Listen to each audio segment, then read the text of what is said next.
Welcome to The Explainer. We're about to dive into a force that's behind, well, pretty much everything, from a first date all the way to how galaxies get formed.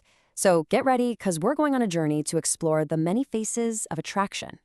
So, what exactly is attraction? I mean, we all think we know what it feels like, right? But what if that feeling, that pull, is just one small part of a much bigger universal law?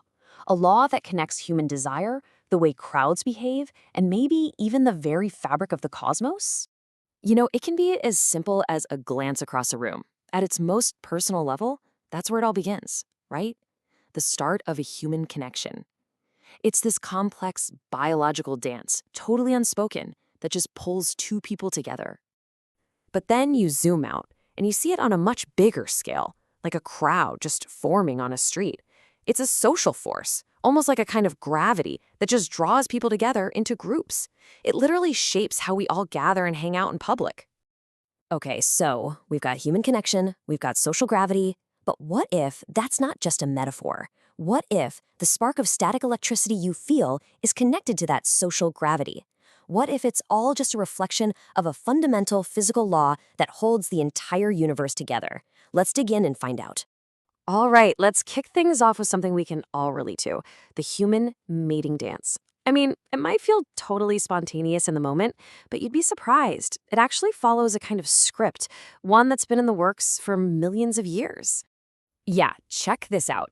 The anthropologist Helen E. Fisher calls it an essential choreography for how we attract each other. And the amazing thing is, these aren't just, cultural quirks. We're talking about patterns that show up all over the world, which pretty much proves they're hardwired deep inside our evolutionary code. And get this 5-step flirting sequence you see here, it is insanely universal. Seriously, from women in the Amazonian jungles to the salons of Paris, this exact sequence, the smile, the little eyebrow lift, the gaze, the head tilt, and then that look away, it's this consistent nonverbal signal that says, hey, I'm interested. And it doesn't even stop there. When you look at places like singles bars, researchers have found that men and women use these really distinct, totally instinctual tactics to get attention.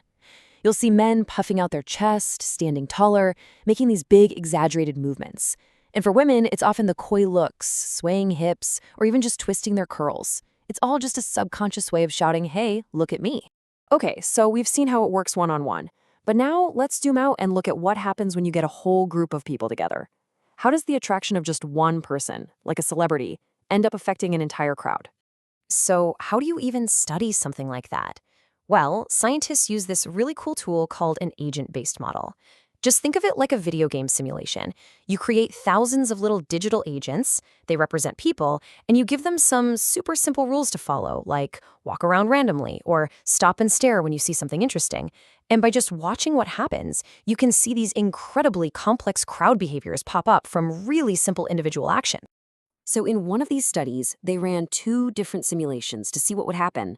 On the left, you've got the null model. This is basically pure chaos. All the little agents just move around randomly, and no surprise, they eventually just clump together into one giant connected group. But look at the model on the right. This is the attractiveness-driven model. Here, they did something different. They threw in a few celebrity agents, really attractive ones, and programmed the other agents to pause for a second when they got close to them. And the results? Whoa, they are seriously striking. In that random model, you get this huge blob of almost 5,000 agents all stuck together.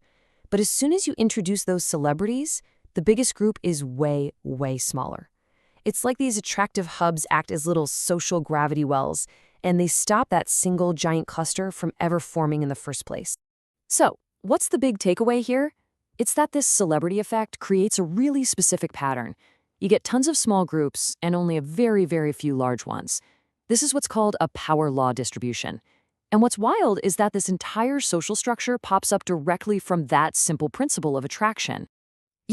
This whole idea of an invisible force pulling things together around a central point, it isn't just a social thing. Not at all. To really, really get it, we need to strip everything else away and go right down to the fundamental laws of physics. We need to see this principle in its absolute purest form. And in the world of physics, that fundamental force is described by something called Coulomb's law. Now, I know the formula might look a little scary, but trust me, the idea behind it is incredibly simple. And this one idea explains everything from the static cling on your clothes to, literally, how the atoms in your body are held together right now. Okay, so rule number one is repulsion. It's easy. Particles that have the same charge, say two positives, they will always push each other away. Simple as that. They repel. And rule number two, you guessed it, attraction. Particles with opposite charges, one positive and one negative, will always pull toward each other. They attract. And that's it. It's this beautiful, simple, universal rule. Likes repel, opposites attract. So let's just take a step back. What have we actually seen on this journey? We started with a simple flirtatious glance, and we've ended up with the fundamental laws of physics. And through it all, we've seen the exact same core idea playing out on these completely different scales. Think about it. We saw biological attraction, that complex, inherited dance of signals all about mating. Then we zoomed out to social attraction, where influential people, our celebrities, cause everyone else to cluster around them. And finally, we stripped it all down to physical attraction, that fundamental law of the universe where opposite charges just pull together. And all of this leaves us with a really fascinating, kind of mind-blowing question. From the way we fall in love, to the way we follow celebrities, all the way down to the laws of physics, we keep seeing the same exact pattern, an invisible force creating connection, creating structure. So, are things like love and fame and even physics, are they all just different expressions of the same universal blueprint? A blueprint that ties our most human emotions to the very fabric of the entire cosmos?